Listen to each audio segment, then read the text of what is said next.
चलिए बच्चों, तो स्टार्ट करते हैं नेक्स्ट चैप्टर जिसका नाम क्या है, बेसिक्स ऑफ इनकम टैक्स। अब देखिए, सबसे पहले हमने चैप्टर किया सोर्सेज ऑफ इनकम टैक्स। अब हमारा चैप्टर नंबर 2 जो है वो है बेसिक्स ऑफ इनकम टैक्स। ये आप कह सकते हो इस हमारे सब्जेक्ट का, इनकम टैक्स के पोर्शन का सबसे इंपॉर्टेंट चैप्टर है। मार्क्स के पॉइंट ऑफ व्यू में नहीं बात कर रहा, यहाँ पे मैं बात कर रहा हूँ सिर्फ और सिर्फ कॉन्सेप्ट के पॉइंट ऑफ व्यू। क्योंकि कोई भी देखिए चैप्टर जो होता है, मान लीजिए कोई भी एक्ट है, कोई भी लॉ है, उसमें सबसे इंपॉर्टेंट चीज जो होती है वो होती है डेफिनेशंस।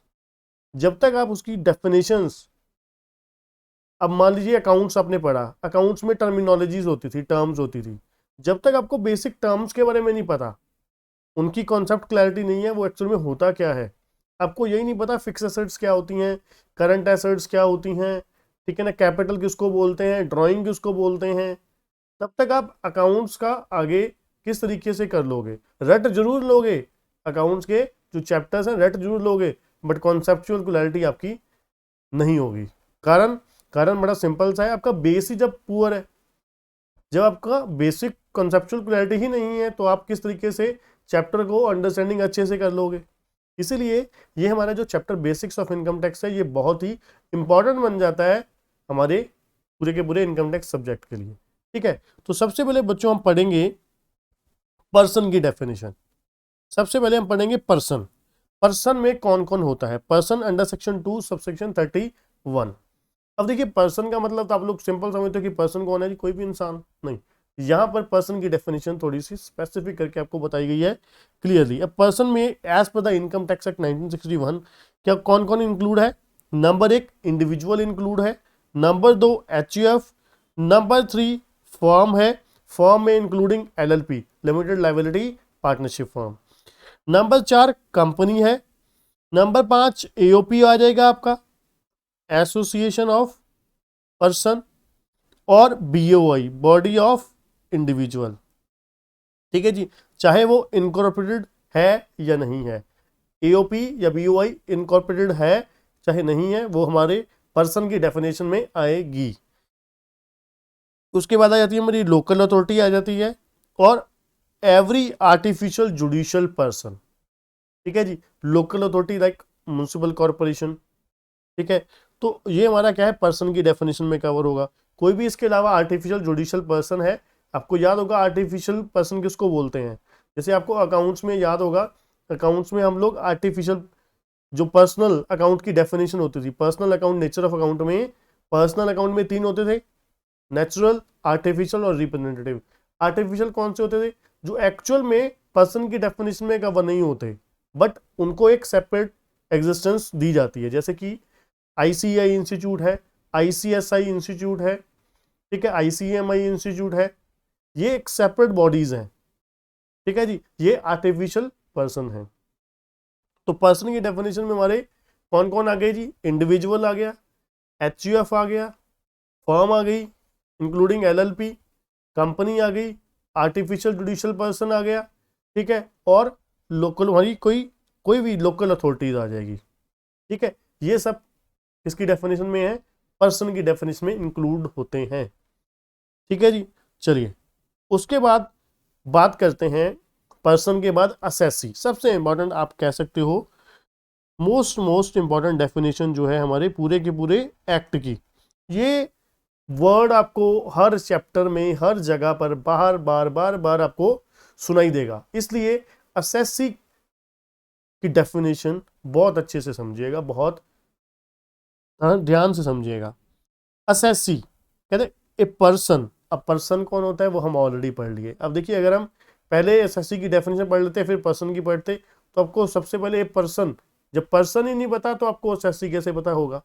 अब आपको पता लग गया पर्सन में कौन कौन इंक्लूड है। इंडिविजुअल हो सकता है सर, एचयूएफ हो सकता है, फर्म हो सकती है, एलएलपी हो सकती है, कंपनी हो सकती है, आर्टिफिशियल जुडिशियल पर्सन हो सकता है, लोकल अथॉरिटी हो सकती है, एओपी या बीओआई हो सकता है। ये सब पर्सन की डेफिनेशन में कवर होते हैं, मतलब ये पर्सन हो सकते हैं।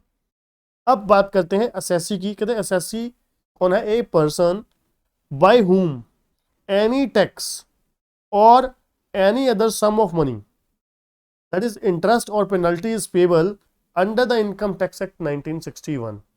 कहते हैं एक पर्सन जिसके द्वारा टैक्स पे किया जा रहा है या फिर इंटरेस्ट पे किया जा रहा है या पेनल्टी पे की जा रही है, किसको किसको पे की जा रही है, is payable under income tax act 1961। मतलब क्या है, पेबल किसको है, इनकम टैक्स एक्ट 1961 को। मतलब आपने एक पर्सन है जिसने या तो फिर इनकम टैक्स पे किया है या तो फिर इंटरेस्ट पे किया है या फिर पेनल्टी पे की है इनकम टैक्स एक्ट के अंडर, तो वो पर्सन कौन हो जाएगा, असेसी की डेफिनेशन में कवर हो जाएगा। ठीक है जी, कोई भी पर्सन क्या पे कर रहा है, इनकम टैक्स पे कर रहा है या इनकम टैक्स के रिलेटेड कोई इंटरेस्ट पे कर रहा है या उसके रिलेटेड कोई पेनल्टी पे कर रहा है किसी टाइप की। ठीक है, इनकम टैक्स एक्ट को पेनल्टी पे कर रहा है या इंटरेस्ट पे कर रहा है या फिर इनकम टैक्स पे कर रहा है, तो वो पर्सन असेसी की डेफिनेशन में कवर हो जाएगा। ठीक है जी, ठीक है। अब इसके अलावा कौन कौन लोग इंक्लूड होते हैं, एक तो ये स्पेसिफिक बिल्कुल क्लियर हो गया कि कोई भी बंदा, कोई भी पर्सन टैक्स पे करता है, इंटरेस्ट पे करता है, पेनल्टी पे करता है, वो असेसी की डेफिनेशन में कवर होगा, असेसी होगा, दैट्स इट। उसके अलावा और कौन कौन इंक्लूड हो सकते हैं, उसके अलावा और कौन कौन इंक्लूड हो सकते हैं, चलिए। Number 1, every person in respect of whom any proceeding under this act has been initiated for the assessment of his income or of the income of any other person in respect of which he is assessable, or the loss sustained by him or by way of by such other person, or amount of refund due to him or to such other person। अब आपको इसमें बहुत सारे point आ गए, एक एक करके point बताता हूं। सबसे पहले उन्होंने पहली लाइन की अगर बात करें, every person in respect of whom any proceeding under this act has been initiated, मतलब इनकम टैक्स एक्ट 1961 के अंडर किसी भी पर्सन के ऊपर कोई प्रोसीडिंग इनिशिएट हो गई है, किसी भी तरीके की कोई प्रोसीडिंग इनिशिएट हो गई है, तो वो पर्सन असेसी की डेफिनेशन में कवर हो जाएगा। चाहे वो इनकम टैक्स पे कर रहा है, चाहे नहीं पे कर रहा है, इंटरेस्ट लग रहा है, पेनल्टी लग रही है, इट डजंट मैटर। ठीक है जी, for the assessment of in income. ठीक है जी, उसकी प्रोसीडिंग जो है इनकम टैक्स एक्ट के अंडर प्रोसीडिंग इनिशिएट हो चुकी है, शुरू हो चुकी है, चाहे चाहे इनकम टैक्स पेबल था, पेनल्टी पेबल था, इंटरेस्ट पेबल था या नहीं। ठीक है जी, या फिर कहते हैं इन respect of which he is accessible. मान लीजिए असेसमेंट उसने रिटर्न फाइल कर दी है, उसने रिटर्न फाइल कर दी है, रिटर्न फाइल कर दिया, उसकी इनकम अपने हिसाब से तो उसने भर दी, अब असेसेबल होगी ना, असेस होगी as per the income tax act. जैसे कि अगर मैं आपको बता दूं, कोई भी हम जब रिटर्न फाइल करते हैं तो प्रोसेसिंग होती है उसकी, प्रोसेसिंग करने के बाद मान लीजिए जो भी हमने जिस तरीके से भी रिटर्न फाइल करी, तो प्रोसेसिंग करने के बाद वो रिटर्न पहुंचने के बाद, सबमिट करने के बाद इनकम टैक्स का एक सॉफ्टवेयर होता है, उसमें आपको कैलकुलेशन होती है, जो हमने सबमिट किया है उसको देखा जाता है कैलकुलेशन जो है सही है कि नहीं। ठीक है, फिर एक नोटिफिकेशन जारी किया जाता है।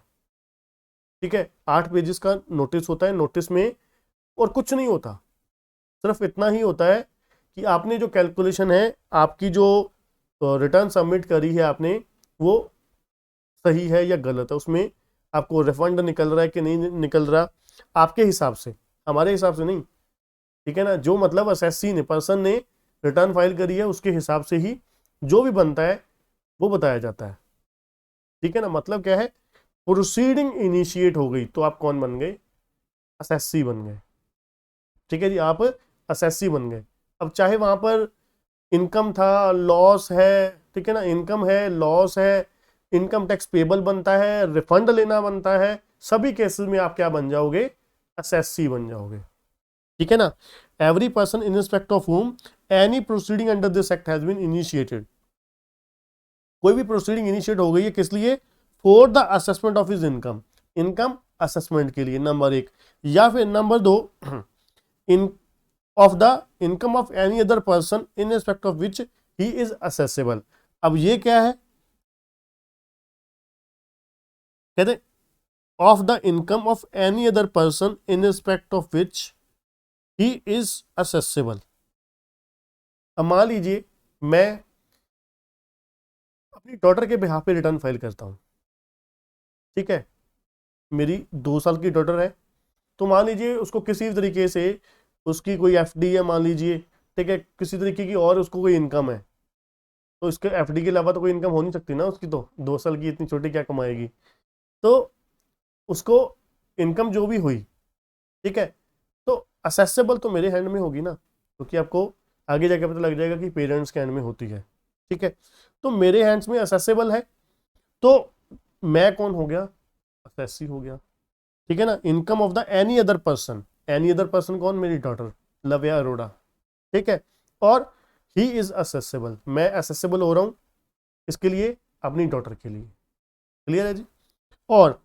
और लॉस सस्टेन बाय हिम, अगर किसी तरीके का कोई लॉस होता है उसके लिए भी प्रोसीडिंग इनिशिएट हो गई है, ठीक है, या फिर और बाय सच अदर पर्सन और the amount of refund due to him, ठीक है ना, रिफंड या मुझे ड्यू है या असेसी को ड्यू है, तो वो बंदा क्या बन जाएगा, असेसी बन जाएगा, ठीक है जी।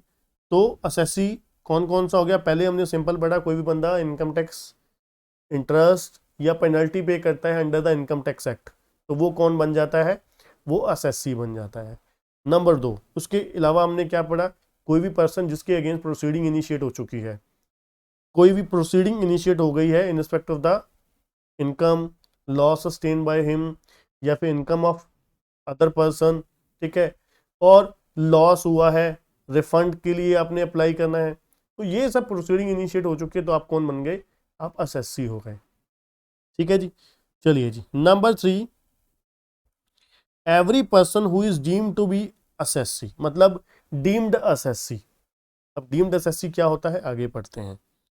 अब डीम्ड असेसी में कौन कौन आ गया जी, डीम्ड असेसी में ये पर्सन इंक्लूड हो जाते हैं, कहते हैं deemed assessee means a person who is treated as an assessee, actual में वो असेसी है नहीं, पर उसको मान लिया जाएगा कि आप असेसी हो, ठीक है ना, एक्चुअल में आप असेसी नहीं हो, पर आपको मान लिया जाएगा कि आप असेसी हो, ठीक है जी। Number 1, trustee in case of trust, trust के केस में जो ट्रस्ट का ट्रस्टी होता है वो एक्चुअल में मालिक तो नहीं है ना ट्रस्ट का, ट्रस्टी चेंज भी हो सकता है, बट उसको रिप्रेजेंटेटिव मान लिया जाता है, क्योंकि वो कोई ना कोई बंदा तो होता ही है ना जो रिप्रेजेंटेटिव, मान लीजिए ICI, institute of chartered accountant of India है, या institute of company secretaries of India है, या फिर institute of cost accountant of India है, उनका चेयरमैन होता है, ठीक है ना, प्रेसिडेंट वाइस प्रेसिडेंट होते हैं, ये रिप्रेजेंटेटिव हैं जो क्या है, रिप्रेजेंट करते हैं पूरी इंस्टीट्यूट को। ऐसे ही एक ट्रस्ट होती है, जो ट्रस्ट का ट्रस्टी है वो पूरे ट्रस्ट को रिप्रेजेंट करता है, इसलिए उस ट्रस्ट के केस में ट्रस्टी को ही असेसी माना जाएगा, ठीक है जी, ट्रस्टी को ही असेसी माना जाता है। उसके बाद है जी legal representative of a deceased person under section 159।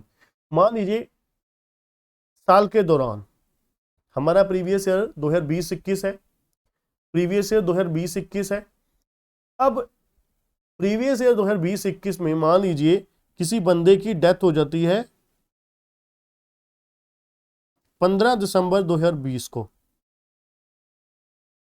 ठीक है जी, 15 दिसंबर 2020 को डेथ हो जाती है, अब वो बेचारा तो अब रिटर्न भर नहीं सकता, अब उसके बिहाफ पे जो भी उसका लीगल रिप्रेजेंटेटिव होगा, उसकी जायदाद का वाली वारिस होगा, वो डीम्ड असेसी मान लिया जाएगा, ठीक है ना, मान लीजिए उसका लड़का है या मिसेज है, उसकी वाइफ है, ठीक है, जो भी होगा लीगल रिप्रेजेंटेटिव, वो कौन माना जाएगा, deemed assessee in case of deceased person. अब उसकी जो इनकम होगी 1 अप्रैल 2020 से लेकर 15 दिसंबर 2020 तक की जितनी भी इनकम होगी वो असेस होगी किसके हैंड्स में, डीम्ड जो लीगल रिप्रेजेंटेटिव है उस बंदे की प्रॉपर्टी का, ठीक है जी, legal representative of a deceased person. Number 3, representative assessee of a non resident under section 160 subsection 2। अब देखिए कई बार क्या होता है, आपने देखा होगा, आपने खास करके हमारे पंजाब की अगर बात करें तो बहुत सारे लोगों के यहाँ पर बाहरले देश में गए हुए हैं रहने के लिए, ठीक है ना। तो मान लीजिए आपका कोई बड़ा भाई, ठीक है, गया हुआ है बाहर, तो उन्होंने, उनकी प्रॉपर्टी यहाँ पर है, उनकी प्रॉपर्टी यहाँ पर है, बट आप उसका इनकम वगैरह सब कुछ आप लोग देखते हो, ठीक है। तो आप क्या हो जाओगे, डीम्ड असेसी हो जाओगे उनके बिहाफ पे, ठीक है ना। आप उनकी प्रॉपर्टी के लीगल रिप्रेजेंटेटिव हो, लीगल रिप्रेजेंटेटिव हो नॉन रेजिडेंट बंदे की, जो क्या है, बाहर रहता है बट उसकी प्रॉपर्टी इंडिया में है, ठीक है ना। रहता वो बाहर है, नॉन रेजिडेंट है, बट उसकी प्रॉपर्टी इंडिया में है, तो आप उसके बिहाफ पे उनकी इनकम को कलेक्ट कर रहे हो या फिर देख रेख कर रहे हो, आप उनके बिहाफ पे रिटर्न फाइल कर सकते हो, ठीक है। तो आप कौन हो जाओगे, डीम्ड एसएससी हो जाओगे। नंबर 4 है लीगल गार्जियन और manager entitled to receive the income on the behalf of minor, lunatic या फिर इडियट या कोर्ट और ward, official trustee, receiver entitled to receive income on the behalf of any other person. इसमें 2-3 example हैं, बड़ी अच्छी निकल सकती हैं आपके लिए।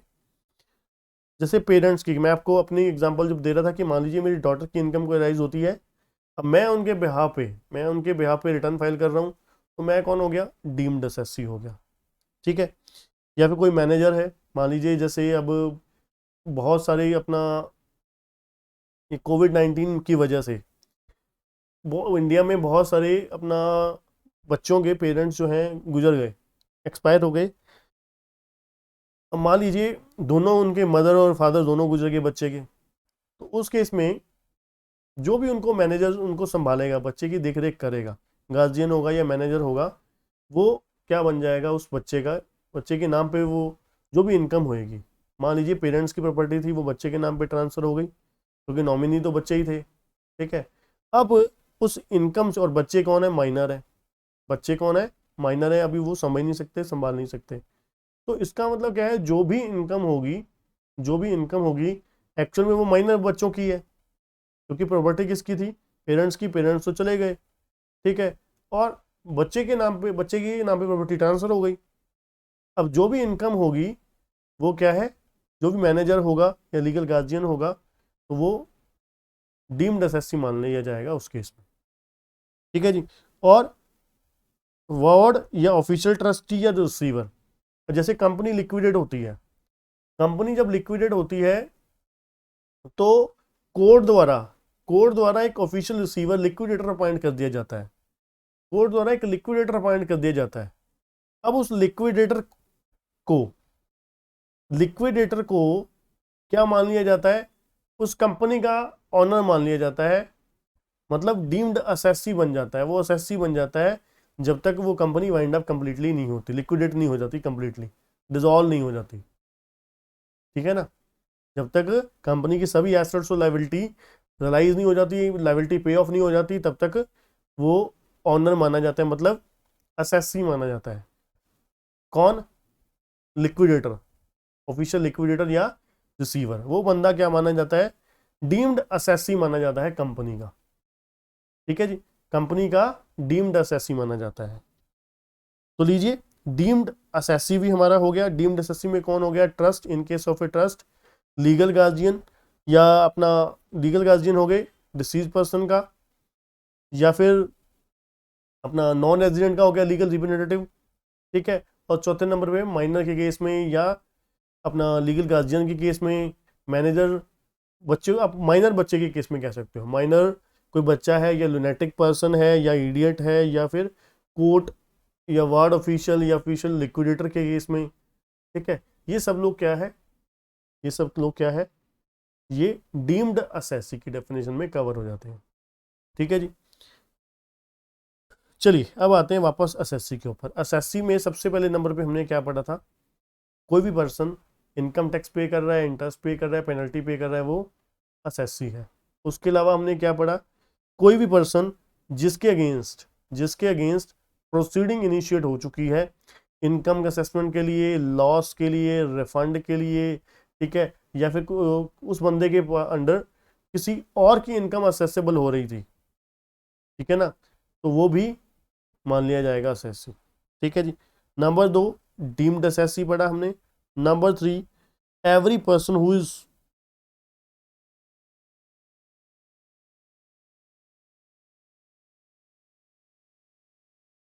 every person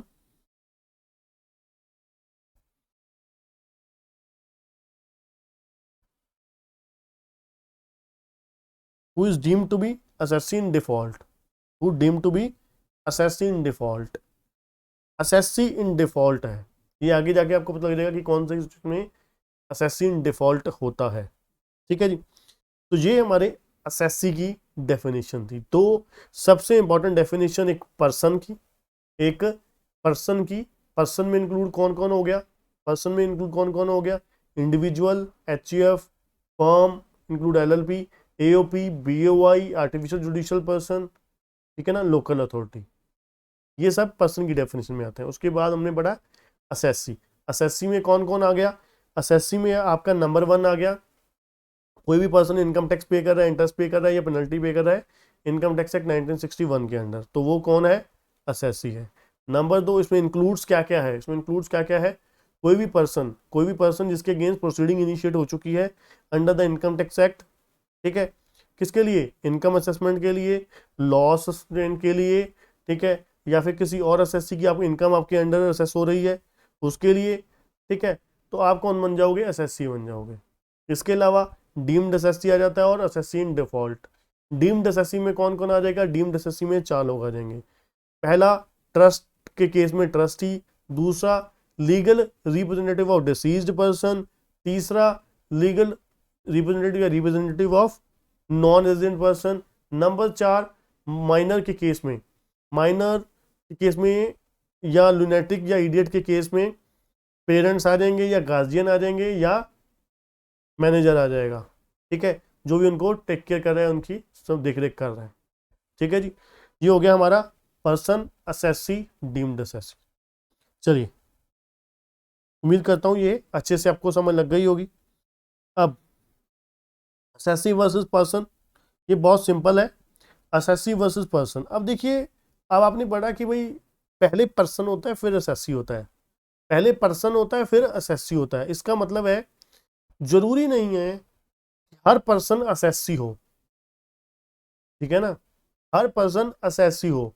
अगर एक पर्सन है, मैं इंडिविजुअल हूं, ठीक है, इंडिविजुअल हूं तो मैं पर्सन तो बन गया, अब क्या मैं असेसी हूं, जरूरी थोड़ी ना है, कंपल्शन थोड़ी ना है कि पर्सन ना होना असेसी होना एक बात है, पर्सन होना असेसी होना एक बात नहीं है। पर्सन अलग है, असेसी अलग है, राइट। तो इसका मतलब है पर्सन और असेसी में क्या फर्क है, एक बंदा, एक इंडिविजुअल या एक फर्म, अगर वो पर्सन है कंपल्शन नहीं है कि वो असेसी हो, बट एक असेसी अगर एक फर्म या एक इंडिविजुअल असेसी है तो ये कंपल्शन है कि वो पर्सन भी होगा, ठीक है ना। तो मतलब क्या है, हर एक पर्सन असेसी हो ये कंपल्शन नहीं है, जरूरी नहीं है, पर हर असेसी पर्सन जरूर होगा, हर एक असेसी पर्सन की डेफिनेशन में जरूर कवर होता होगा। ठीक है जी, ये चीज याद रखना। चलिए जी, अब एक बहुत ही इंपॉर्टेंट डेफिनेशन हम लोग करने वाले हैं, प्रीवियस और assessment year, equally important like assessee, deemed assessee, person. चलिए, सबसे पहले बात करेंगे प्रीवियस ईयर, इकट्ठा ही वैसे तो बात करेंगे प्रीवियस ईयर, असेसमेंट ईयर। अब देखिए, अभी तक आप लोगों को तो ये पता था कि अकाउंट्स में जो आप लोग पढ़ते थे फाइनेंशियल ईयर क्या होता है, फाइनेंशियल ईयर क्या होता है आप लोग ये पता था। फाइनेंशियल ईयर क्या होता है सर, सर अकाउंटिंग ईयर हमने पढ़ा हुआ है, अकाउंटिंग ईयर होते थे, एक तो कैलेंडर ईयर, एक होता था फाइनेंशियल ईयर। कैलेंडर ईयर कौन सा होता था, कैलेंडर ईयर सर होता था 1 जनवरी से 31 दिसंबर तक, एक होता था फाइनेंशियल ईयर। फाइनेंशियल ईयर कौन सा होता था, 1 अप्रैल से लेकर 31 मार्च तक, 1 अप्रैल से लेकर 31 मार्च तक फाइनेंशियल ईयर होता था।